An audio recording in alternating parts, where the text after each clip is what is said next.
안녕하세요. 안경돈이다. 한량입니다. 자, 수급자뿐만 아니라 부양의무자 분들의 소득재산도 기준으로 매우 중요하죠.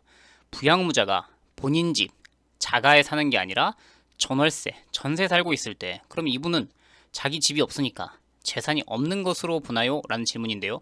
아니요. 이 전세금도 부양의무자의 재산으로 들어갑니다. 자, 부양의무자 재산에서 아파트 거주하는데 전세에 살면 5억이든 10억이든 이 전세에 살면 재산세를 안 내니까 재산에 전혀 안 잡히나요? 이 5억, 10억, 이 전세는 부양의무자의 재산으로 안 들어가나요? 라는 질문인데요. 아니요, 그렇지 않고요. 보증금도 다 개인 재산으로 들어갑니다. 오늘의 결론은 이렇습니다. 기초수급자가 됐든 또는 수급자의 가족이라고 할 수 있는 부양의무자가 됐든 이분들이 본인 집이 아니라 전월세 살 때, 전세 살 때 또는 보증부 월세 살 때 이 보증금 있죠. 뭐 보증부 월세면 보증금일 테고 순 전세면 전세금일 텐데 이 전세금은 본인이 그 집에 살고 있으면 주거용 재산, 그 집에 안 살고 있으면 일반 재산, 어쨌든 전부 다 재산으로 들어갑니다. 자, 국민기초생활 사업 안내에서 여기 보시면 임차 보증금, 전월세 임차 보증금은 국토부에서 여러분이 전월세 신고를 하거나 확정일자 도장을 받죠. 자, 그걸 토대로 이분이 전세금을 얼마를 집주인에게 맡겨놓구나 이걸 자료를 파악합니다. 그러니까 세입자의 경우에 임차 보증금 금액이죠. 매달 신고가 됩니다. 그리고 일반 재산 여기 보시면 주택이라든지 상가에 살고 있을 때 임차 보증금, 전세금도 또한 일반 재산에 들어간다. 근데 그 집에 본인이 살고 있다면 주거용 재산으로 본다.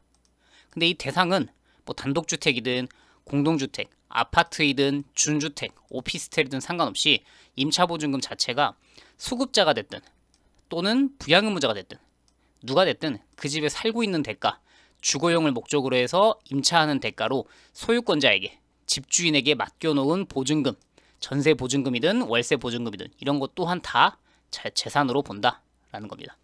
그래서 뭐 임차보증금 조사에 따라서 전체에서 한 95% 정도를 재산으로 봐요.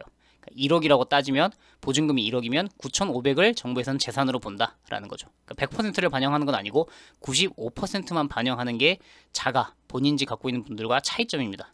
근데 어찌 되었든 수급자든 부양의무자든 보증금에 대해서는 본인의 재산으로 들어갑니다.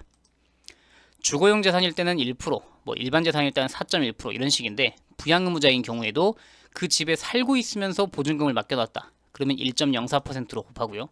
근데 내가 보증금을 맡겨놓은 건 맞는데 그 집에 살고 있지 않은 경우 그럴 때는 2.08%가 됩니다.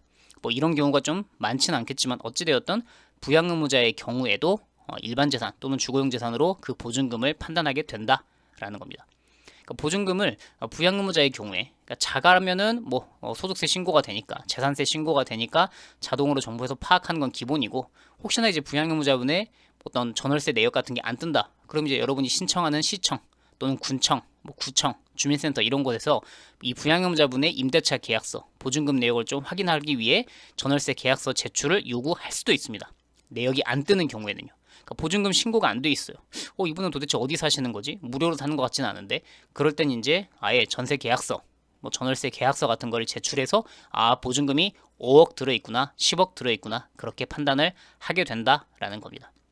어찌됐든 자가가 아니더라도 전세는 그 보증금은 집주인에게 맡겨놓은 거긴 하지만 어쨌든 돌려받을 돈이기 때문에 본인 재산이죠. 그래서 재산이 있는 것으로 당연하게 판단한다 라고 답변 드릴게요. 또 다른 유용한 정보 있을 때 찾아오도록 하겠습니다. 안녕히 계십시오.